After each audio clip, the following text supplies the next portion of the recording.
Welcome to I'll Be There, the ultimate wedding podcast by Priya and Nim from Pristine Events. Whether you're a bride-to-be or a groom gearing up or just a wedding lover at heart, we've got you.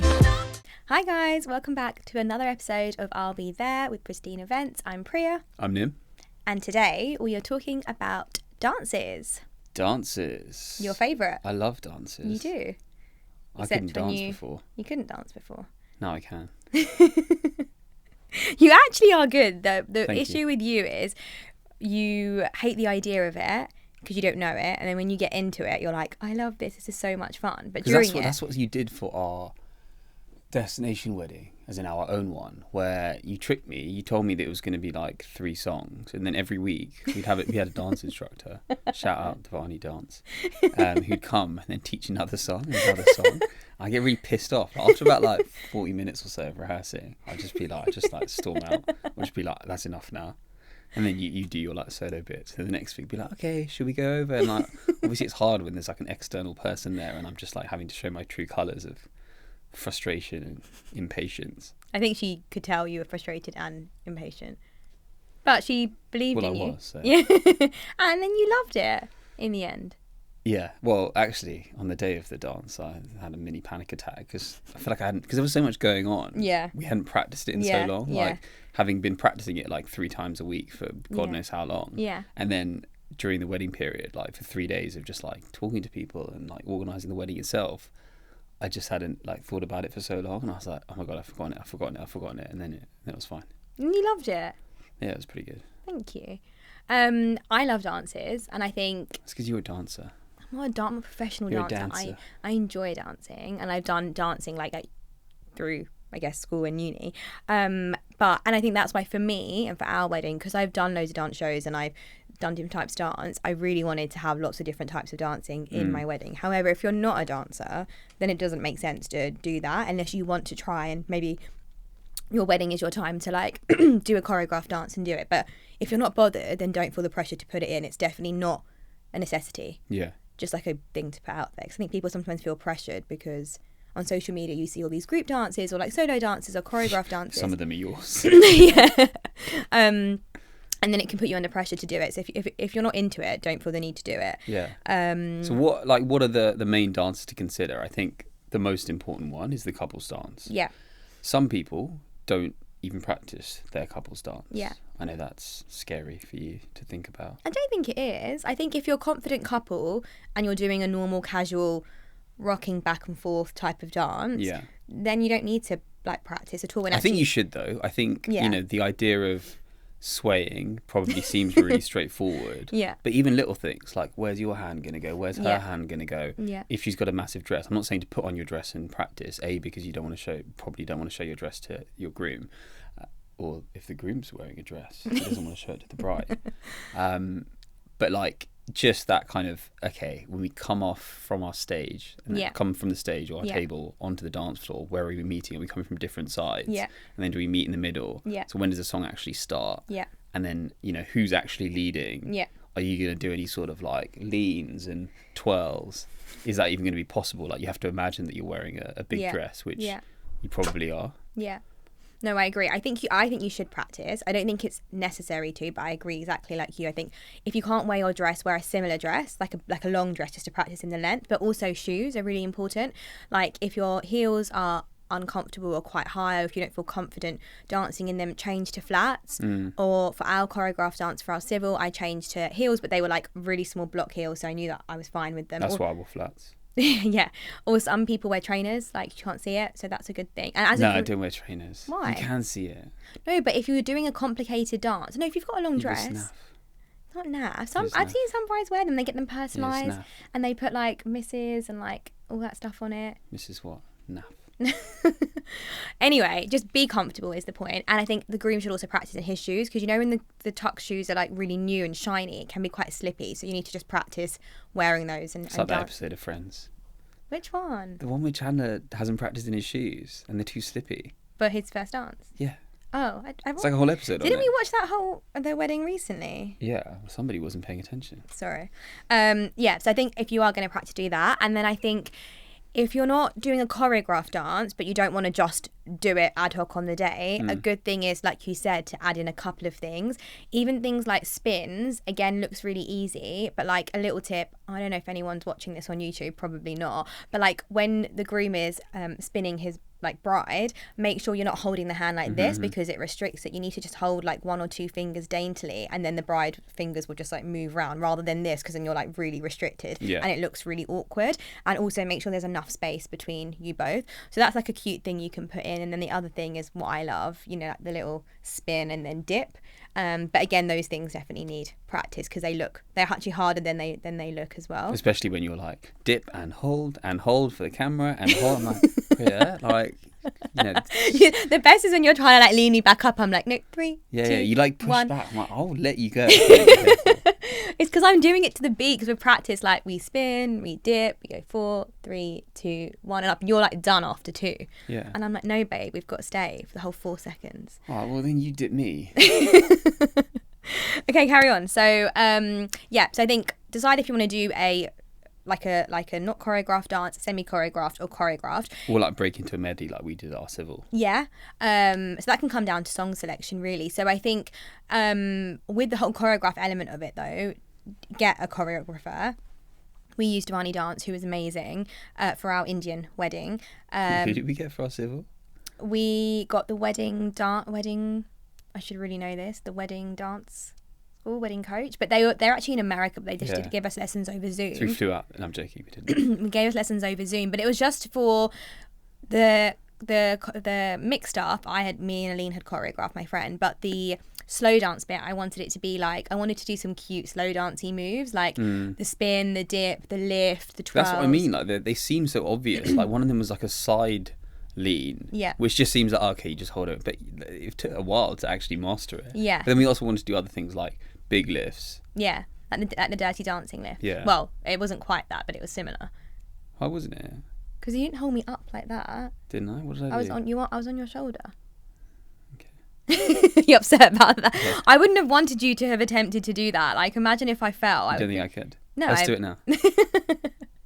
I just feel like it would have been too stressful. But props to anyone that does do that on their wedding day.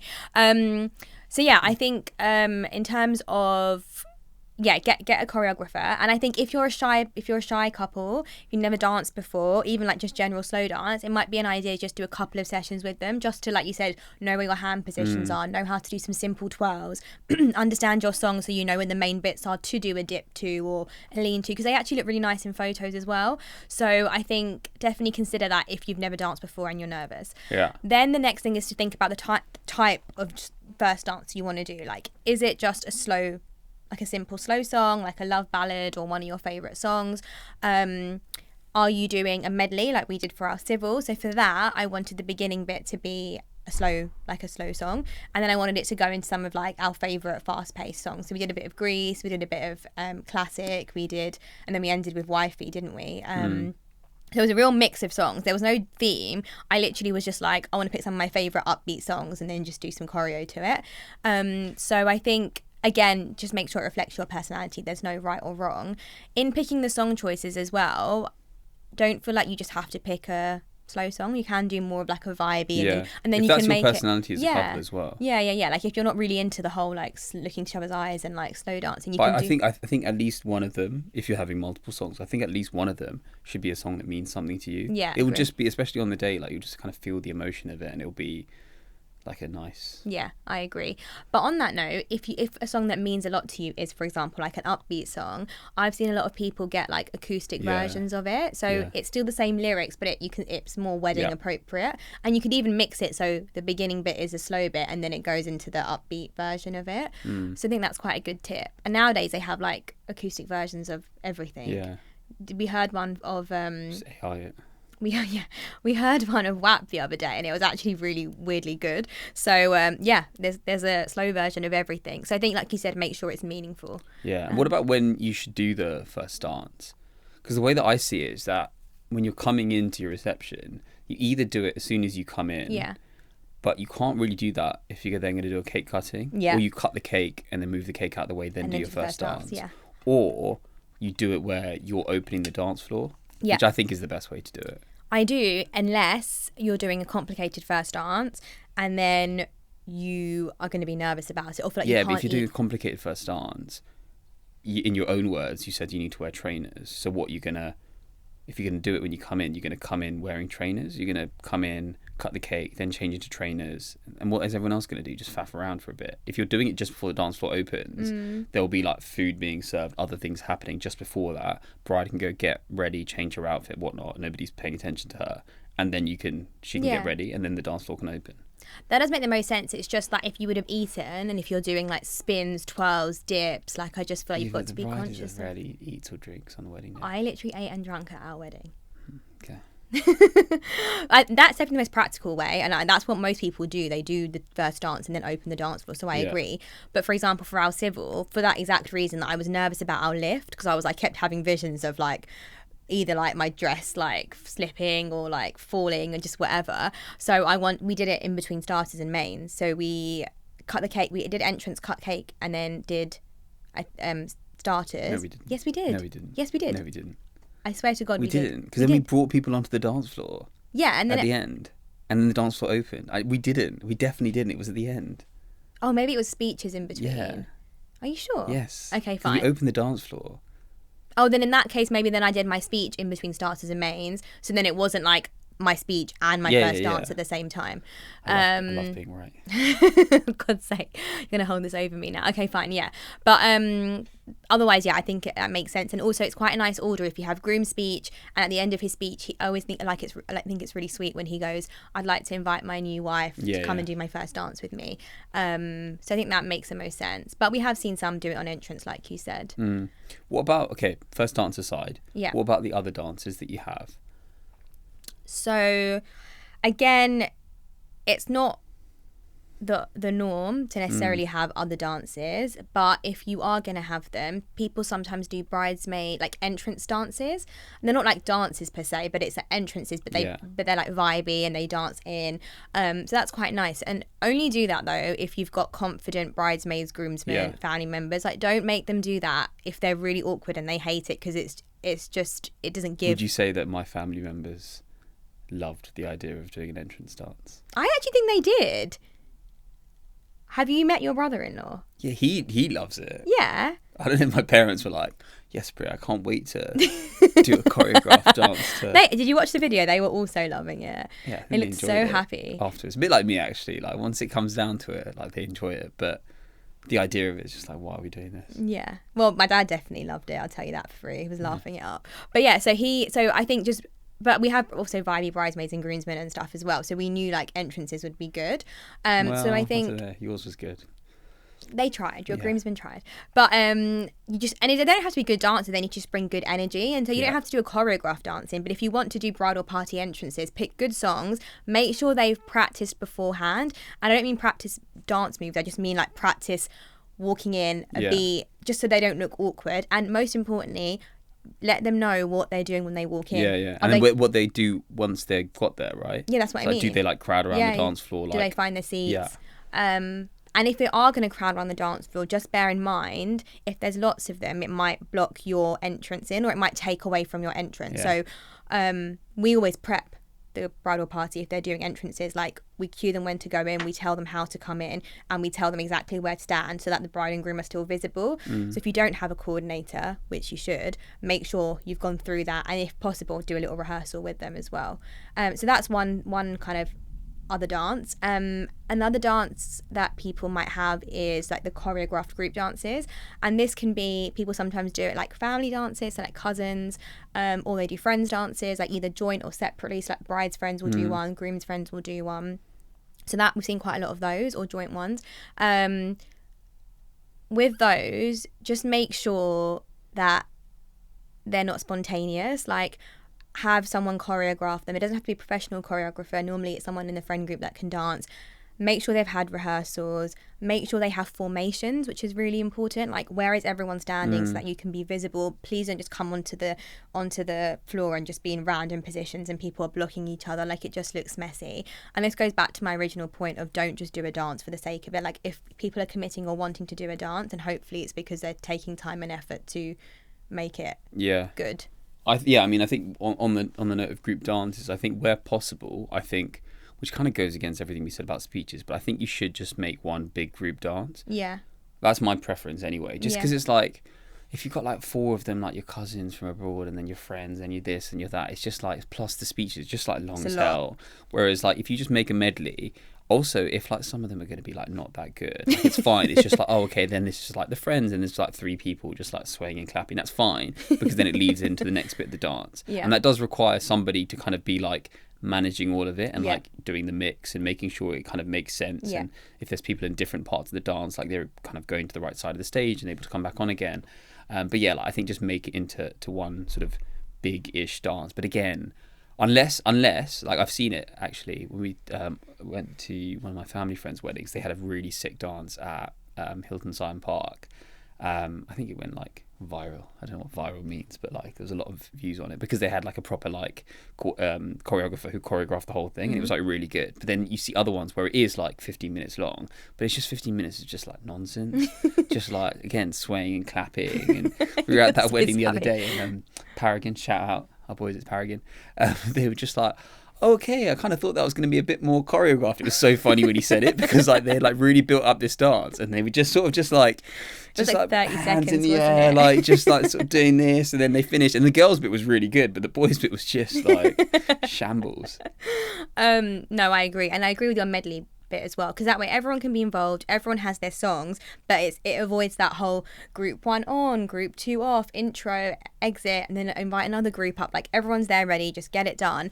I think also, if you've got a lot of speeches, don't have a lot of dances. Have Yeah. one max. That needs to be it, Yeah, because yeah, it yeah. isn't the whole thing isn't a performance either. Like, Yeah. obviously, I mean, It's I like know, a raw variety show. yeah, no, exactly. And I, again, like, guess that they are going to start to get annoyed with it all, especially because the bar's going to keep closing for speeches, going to close for the dance performances, going to close for the entrances, so they are going to get annoyed by it. So I think just try and keep it to that. And on that note, make sure whoever's leading that in your friendship group or family, they are trustworthy in terms of being really organised, in being really on it, and like having things like the mix ready so that it can be sent to the DJ for Yeah, testing. again, similar to when you're making speeches, make sure that mix is sent like a week before, Yeah. and that's the final version. Don't Yeah. send multiple versions Yeah. if you think there's going to be edits, because it will get lost. And then on the day, the bride's like, oh, can you just check with the DJ if like it's got the version where like the last song is like Chris Brown something? It's like, what? Like, there's so many moving parts in this wedding. Yeah. Like, you should have just sent the right mix. Yeah.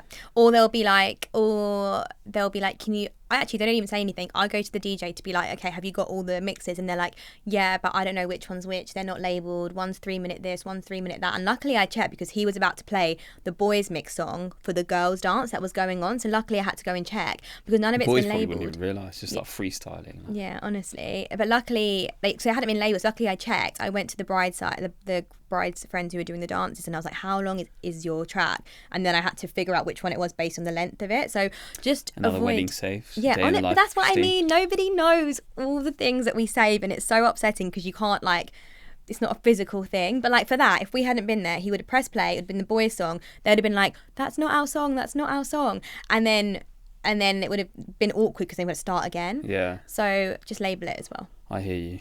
What's kind of sad, I think, is that if you're the first person, either in your like cousins or extended family, or within your friends, or in an ideal world, both, Yeah. people are quite keen to do dances and Yeah. like, you know, have rehearsals, and it's like bringing the family together, the friends together, and everyone Yeah. loves it, and like they can commit to like once a week rehearsals, traveling to London, do this, do that.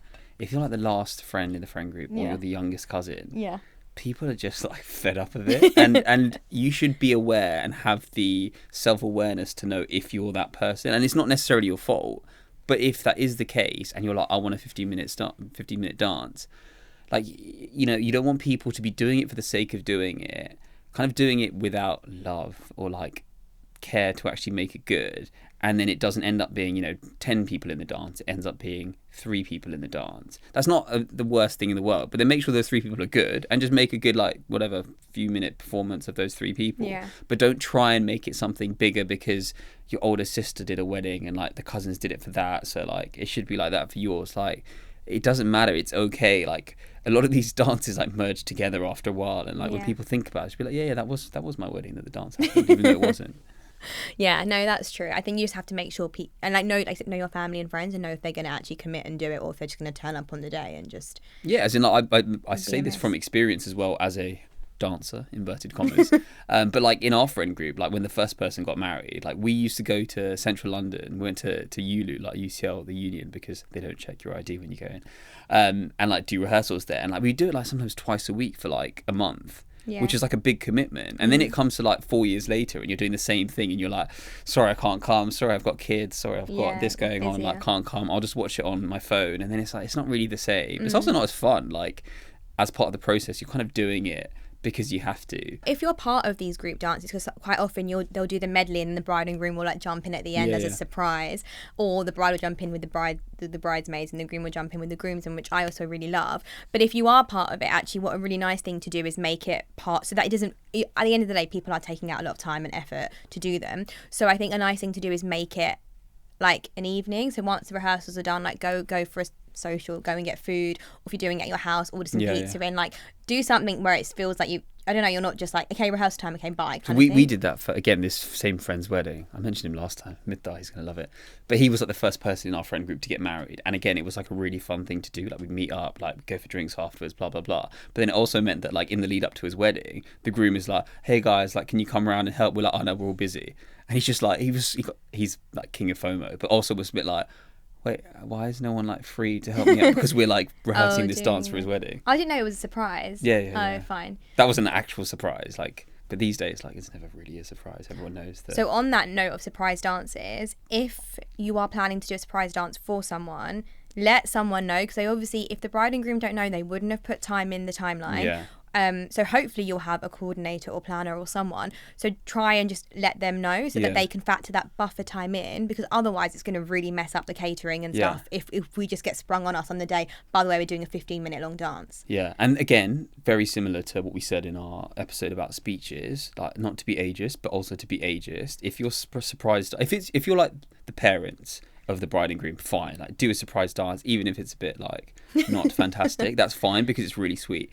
If you're the cousin's like 4-year-old kids and you've prepared this dance, don't do it. Again, like, if you're going to sing or something, don't do it. Like, just go to the house and just do a little dance. Don't get on stage and just like watch this train wreck kindergarten like thing. It's just like, we're talking from experience, because at a wedding, a distant relative had asked if their kids could do a surprise performance, but the couple had explicitly said to us, they knew she was going to do this. Like, she hadn't specifically asked, saying, but they got like the impression that she was going to ask her grandkids or like kids to like do this dance. And they had said to us, we're not doing any performances from either side to keep it fair. We're not doing bride side, we're not doing groom side, we're just keeping it like just the groom doing a speech. Nothing else is involved. So please make sure nobody comes up and says anything. And then, like on cue, this person finds us, asks me, I kind of be like, oh, okay, I'm just gonna see, keeps asking me, then asks you, comes back and asks me, and I'm like, your 4-year-olds aren't doing a performance here. Like, they've made it really clear they don't want any performances. Also, it's not going to look fair if the 4-year-olds are representing one side and then the other side haven't done anything. But she just couldn't understand it. And that was the same relative who asked us to order pizza, Domino's, for their kid. I was like, there's so much food here. We're not going to order pizza. If you want to order pizza, you go do that and stand outside and eat the pizza. So, can you get me a plate? I'm like, no, you just sit on the side and eat pizza, far away from everybody else. And that goes on to like, if you need kids meals, then like say in advance, because they were also like, where's the kids meals? I was like, have you told the couple to pre-order it? They were like, no. And I was like, well, then obviously like there's not going to be any kids meals. Obviously we don't say it like this, but it's wild that these things don't cross people's minds early. Like, you can't just do impromptu dances, you can't do impromptu speeches, and you can't just ask for, meals that you haven't pre-ordered specifically in advance. I mean, I think you can do surprise dances, but like, you need to tell somebody.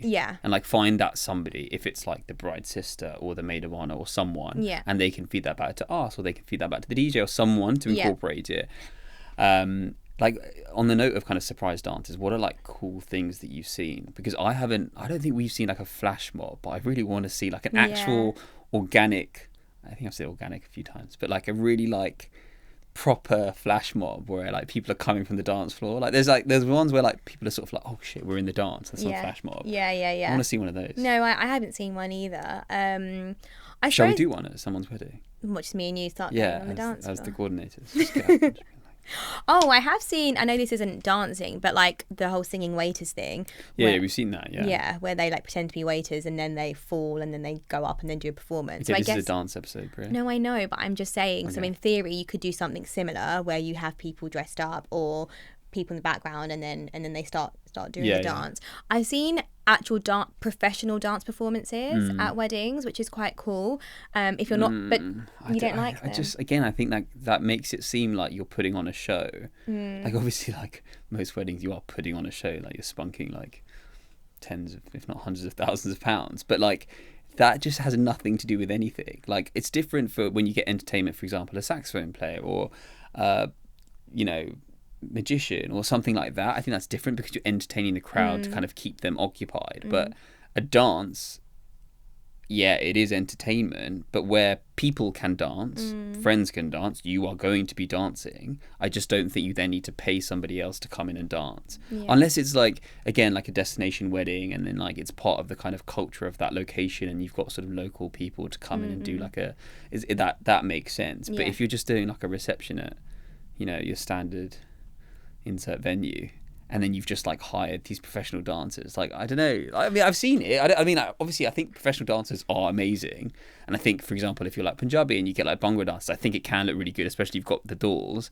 But I don't know, like, I don't know, maybe that's just me. I don't know, maybe I've just offended loads of people. Yeah, honestly, with professional dance companies are going to hate us. You should have given me a signal. No, as in, I think it's personal preference. But for example, if you want some form of like dancing, but none of your friends are dancers, you can't dance, it's nice to have that there. Yeah, fine. I don't think you need them on top of then having... Yeah, fine, one or the other. Yeah. And I think that way it's nice to do a different experience. Otherwise it's like, okay, like, here's our friends doing the dance, and now here's how it should have been. Literally. But yeah, it's nice to do one or the other. But I think the key sort of takeaways would be, don't have too many. First, dance wise, practice before, even if you're doing a candid one. And I think, like, you made good points in terms of, like, I think it's really sweet when they come off the sweetheart table and then they walk round and then they come to the edge of the dance floor, hold hands, and then walk to the middle. Like, little things like that, which sound really simple, but it just looks very clean and like effortless. And then you also need to speak to like your DJ and AV people and be like, oh, like, do you have cold sparks? Do you have dry eyes? Do you have all of this kind of stuff? And also check with the venue if you're even allowed this stuff, because you might have this vision of this, like, you know, as soon as you come together and everything lights up and it's, oh, sorry, Did you have that vision? No, I didn't actually. I was too busy thinking about the actual dance. But like now we go to so many weddings and like you see them come together, and it does actually, like, again, I used to think, oh god, it's a bit like gimmicky, but it does look pretty cool when, like, especially on those floor key, is just like the good dry ice, like the good when they've done it well, and it's like just like at the bottom of the stage. It has to be in like a good hall, like a good like big hall, not when it's like 1,000 people cramped in and like everyone's sitting on top of each other, because then it's just like smoke everywhere. It's like you're being gassed. But then like the cold sparks, like, again, you want the like high ceiling so that you can do the full cold sparks, not like the half ones, because there's a limit on this marquee ceiling or something. Yeah, and they should typically go off at like the key parts of the song or the key moves in your dance. If you were doing like a twirl, it's quite nice when the cold sparks go off when you're twirling, or if you're going to do a dip at the end. Try and always... Do you tell the DJ that, or do they just know? Typically they know, but in our packs there's a bit for the DJ and hosting bit where it says about special effects, and it will say like key timings. So some of our couples who are like me, who are very specific, will put like, these are the key timings if they know they're doing certain moves. Others will just leave it up to the DJ, so it's personal preference. I think you should end on some sort of pose, because it's a really nice one to... I know this is really extra of me, but a really nice one to get a photo with. So a lot of couples will end with a... You're extra? What? I never knew that. Anyway, a lot of couples will end on like a dip, or we ended on a dip, but like you were like lifting me and like dipping me, and that was really nice, and we have a photo of that as well. So it's just like a nice way to end the dance, and you hold it for a few seconds as well, so everyone knows. And then bring everyone onto the dance floor. But again, if you're doing that, like, tell someone, like, tell your bridesmaids, tell your groomsmen, tell your parents, tell your siblings, so that they can start that process. If you haven't told anyone, you're like, come on to the dance floor. And everyone's like, Which is oh, really no, awkward. I'm waiting Oh. for my chicken tikka masala. Hopefully it's been served by then.